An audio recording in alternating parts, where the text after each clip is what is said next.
Last video में हमने देखा था कि रिच माइंडसेट और पुअर माइंडसेट के बीच में डिफरेंस क्या है। पुअर माइंडसेट वाले लोग सबसे पहले अपने लिए कंफर्ट वाली चीजें खरीदते हैं, शो वाली चीजें खरीदते हैं, जैसे कि महंगे कपड़े, जूते, घड़ी, मोबाइल या फिर कार। अगर उनके पास पैसे नहीं है तो सिर्फ दिखावे के लिए वो ये सारी चीजें लोन पर खरीद लेंगे, इसलिए इनके पास कभी पैसे ही नहीं बचते एसेट्स क्रिएट करने के लिए। लेकिन रिच माइंडसेट वाले लोग सबसे पहले अपने लिए एसेट्स बनाते हैं, ऐसी चीजें बनाते हैं जिससे उनके पास पैसे आए और उसके बाद अपने लिए कोई कंफर्ट वाली चीजें खरीदते हैं। मगर अब सवाल ये आता है कि हम एसेट्स कैसे बनाएं? क्या इसका भी प्रॉपर फॉर्मेट है? तो इसका जवाब हाँ है। मैं आपको ये कॉन्सेप्ट समझाने के लिए दो बुक्स का सहारा लूंगा। सबसे पहली बुक है रॉबर्ट कियोसाकी की कैश फ्लो क्वाड्रेंट और दूसरी है ई मिथ रिविजिटेड। तो आइए स्टार्ट करते हैं। रॉबर्ट कियोसाकी कहते हैं कि दुनिया में सिर्फ 4 टाइप के लोग हैं, ई, बी, एस और आई, और इनको हम एक क्वाड्रेंट में दिखा सकते हैं। कोई भी आदमी कितने पैसे कमाएगा, उसके पास कितना फ्री टाइम होगा, वो डिपेंड करता है कि वो कौन से क्वाड्रेंट में है, क्योंकि इन चारों लोगों की सोच बिल्कुल डिफरेंट है। क्वाड्रेंट के लेफ्ट साइड में आते हैं ई यानी एम्प्लॉय और एस यानी सेल्फ एम्प्लॉयड। ये वो लोग हैं जो पैसे को टाइम के साथ एक्सचेंज करते हैं।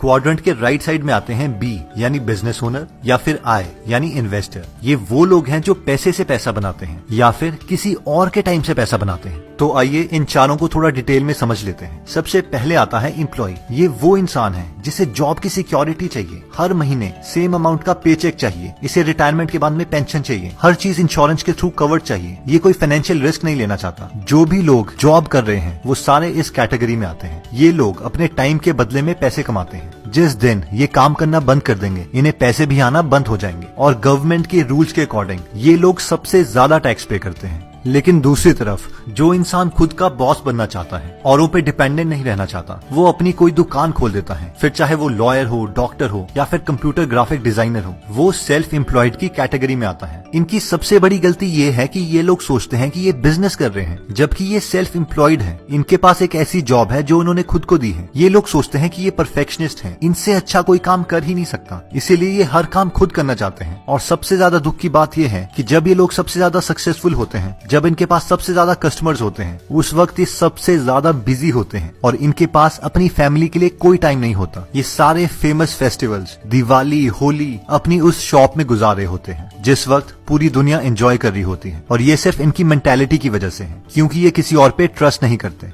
नेक्स्ट आता है आई यानी इन्वेस्टर। इन्वेस्टर वो लोग हैं जो अपना एक्स्ट्रा पैसा औरों के बिजनेस में लगाते हैं ताकि उन्हें काम ना करना पड़े। इनके पास सबसे ज्यादा फ्री टाइम होता है। मान लीजिए कि कल को आप फेसबुक के, जियो के, गूगल के शेयर्स खरीद लेते हैं और उन शेयर्स की वैल्यू बढ़ जाती है, तो आप इस कैटेगरी में आते हैं। लेकिन अगर हम एक इन्वेस्टर बनना चाहते हैं तो सबसे पहले हमें अपने आप को इस फील्ड में एजुकेट करना पड़ेगा। नेक्स्ट आता है बी यानी बिजनेस ओनर। अगर आप अपना बिजनेस इस तरीके से बनाते हैं कि उसमें आपकी जरूरत ना पड़े तो आप इस कैटेगरी में आते हैं। ये लोग अपना काम ज्यादा से ज्यादा दूसरों से करवाते हैं और ये सब बहुत ही सिस्टमैटिक मैनर में होता है। अगर ये लंबी छुट्टी पर भी चले जाएं, बीमार भी पड़ जाएं, तो भी इनके बिजनेस में कोई फर्क नहीं पड़ेगा। इनका परफेक्ट एग्जांपल आता है मुकेश अंबानी, रतन टाटा एक्सेट्रा। ऐसे लोग आप छोटे बिजनेसेस में अपनी लोकल मार्केट में भी देख सकते हैं, जिन्होंने अपना बिजनेस इस तरीके से क्रिएट किया है कि उसमें इनकी जरूरत ना पड़े।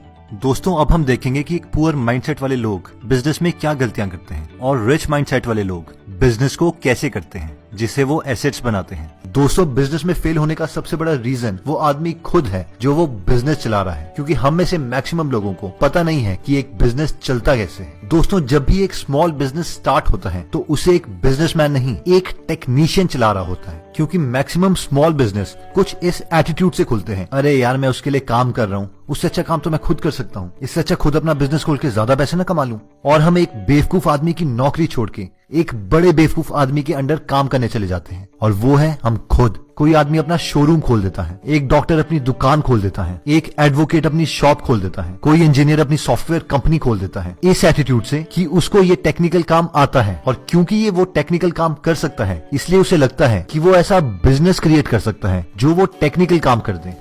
और ये एग्जैक्टली ऑपोजिट है एक बिजनेस से, क्योंकि अगर वो बिजनेस इसी सोच से खोला गया है तो वो एक बिजनेस नहीं है, हमने एक जॉब क्रिएट करी है खुद के लिए। We are not a businessman, we are self employed. और सबसे मजे की बात दोस्तों आपको पता है क्या है? हम लोग बहुत प्राउड होके बोलते हैं, अगर मैं नहीं हूंगा तो ये बिजनेस नहीं चलेगा। और अगर आप किसी भी रियल बिजनेसमैन से पूछ लो तो वो यही बोलेंगे कि वो बिजनेस एक रियल बिजनेस तब बनता है जब आपने अपने को उस सिस्टम से बाहर निकाल दिया है। अगर आपका बिजनेस आपके बिना नहीं चल चल सकता तो वो बिजनेस नहीं है, यू आर सेल्फ एम्प्लॉयड। लेकिन मैक्सिमम बिजनेस इस एटीट्यूड के साथ खुलते हैं कि हमें वो टेक्निकल काम आता है, और जबकि उस टेक्निकल काम का उस बिजनेस से कुछ लेना देना नहीं है। आप चाहे बड़े से बड़े लोगों के एग्जाम्पल्स ले लें। क्या स्टीव जॉब्स ने एप्पल के फोन्स खुद बनाए थे? बिल्कुल भी नहीं। वो तो एक प्रोग्रामर भी नहीं थे, ना ही एक हार्डवेयर इंजीनियर। उनकी एक विजन थी कि पूरी एप्पल की कंपनी किस तरीके से चलनी चाहिए और फाइनली उन्हें क्या अचीव करना है। और वो अचीव करने के लिए उन्हें जिन लोगों की जरूरत पड़ी, जिस टेक्नोलॉजी की जरूरत पड़ी, वो अपनी कंपनी में लाए और वो प्रोडक्ट अचीव किया और उसकी अच्छी मार्केटिंग के साथ एक नया ब्रांड क्रिएट किया। इवन की बिल गेट्स जिस सॉफ्टवेयर MS-DOS की वजह से अमीर हुए, वो उन्होंने किसी और से खरीदा था $50,000 में, and he created a business. और अगर हम इसे स्मॉल बिजनेसेस के साथ कंपेयर करें, मान लीजिए एक डेंटिस्ट है और वो अपने को एक बिजनेसमैन मानता है, तो वो सबसे ज्यादा सक्सेसफुल कब होगा? जब उसके पास सबसे ज्यादा क्लाइंट्स आएंगे। और जिस मूवमेंट पे उसके पास सबसे ज्यादा क्लाइंट्स आएंगे, उस मूवमेंट पे उसके पास सबसे कम टाइम होगा अपनी लाइफ एंजॉय करने का, और उस मूवमेंट में वो अपनी उस जॉब को, जिसे वो बिजनेस कह रहा है, सबसे ज्यादा नफरत करेगा। अगर आप जानना चाहते हैं कि आप एक बिजनेसमैन है या सेल्फ एम्प्लॉयड है, तो अपने से सिर्फ एक सवाल कीजिए कि क्या मैं इस बिजनेस को 6 महीने छोड़ के छुट्टियों पे जा सकता हूँ? और अगर इसका जवाब ना है, तो अभी आप सेल्फ एम्प्लॉयड हैं, ना कि बिजनेसमैन। क्योंकि बिजनेस वो है जिसे आपने अपने दिमाग से, बहुत अच्छे बिजनेस मॉडल से इस तरह से सेट किया हुआ है कि अगर आप 6 महीने उस बिजनेस को छोड़ के छुट्टियों पर भी चले जाएं, तो 6 महीने के बाद आपको वो बिजनेस पहले से बेटर मिलेगा। अब सवाल ये आता है कि ऐसा लेवल अचीव करने के लिए हमें क्या स्टेप्स उठाने पड़ेंगे। इसकी सबसे पहली रिक्वायरमेंट है कि हर वक्त आप अपने से एक बात पूछेंगे कि मैं अपने को इस बिजनेस से कैसे बाहर कर सकता हूँ, ताकि ये बिजनेस मेरे बिना भी चलता रहे। और दोस्तों, ये पॉसिबल है सिर्फ 2 चीजों से। पहले लोग, पीपल, या फिर